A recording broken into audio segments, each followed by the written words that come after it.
Hey guys, Ken here from the Retro Toys Capades channel in Malaysia. Up for review on the channel today is the newly released Matchbox Indiana Jones Ducati Team Scrambler. This one is officially licensed by Ducati Bikes. This modern style bike is not the type of vehicle that typically springs to mind when I think of the Indiana Jones franchise. What springs to mind instead are jeeps, trucks, planes. So I was struggling at first to try and figure out where this thing even appeared in the movies, as the cards themselves offer no mention or clues.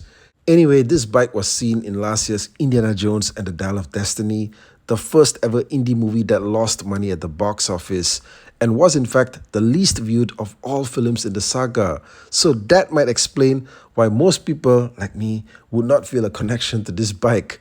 But the bike was in fact handled by Indy's goddaughter Helena Shaw in the movie, and apparently it was iconic enough to be immortalized in diecast. So we're going to get this thing off the cart to check it out and see what it's all about. The first thing that you will immediately notice is that it resembles nothing like the artwork of the bike that's on the card, right? The art is exquisitely detailed. The actual bike is not. The wheels are pretty flat looking with no paint apps on the rims.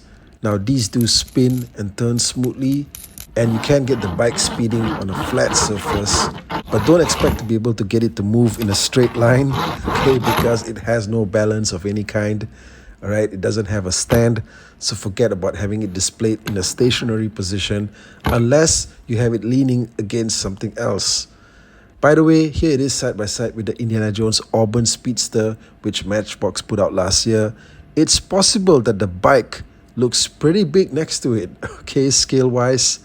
Now, I wish that they had broken up the separate bike parts and accessories here in the middle section instead of just lumping it all together in one blob of diecast. It would have looked so much better. And in fact, the details on both sides here are actually different, if you notice. But again, I just wish that this whole middle section could have been presented to us differently.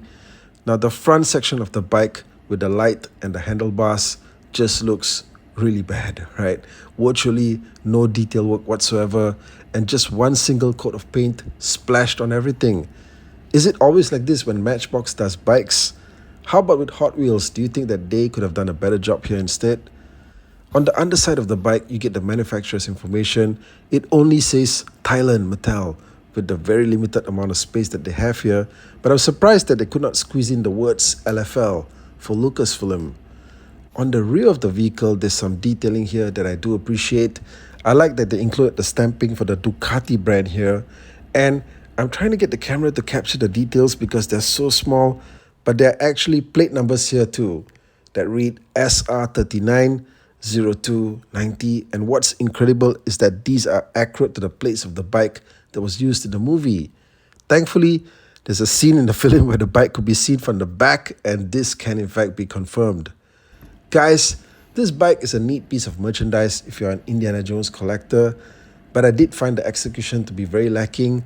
I did like all of the previous Indiana Jones diecast vehicles that Matchbox put out last year, but this one is a bit of a disappointment. And if you're not someone who opens up your packages, then I'd say that it would be best if this was just left on the cart and displayed sealed. Let me know what you guys thought of the video and the new Ducati Scrambler from the Indiana Jones Matchbox line. And I'll catch you guys again real soon with more content right here. Thank you and take care out there.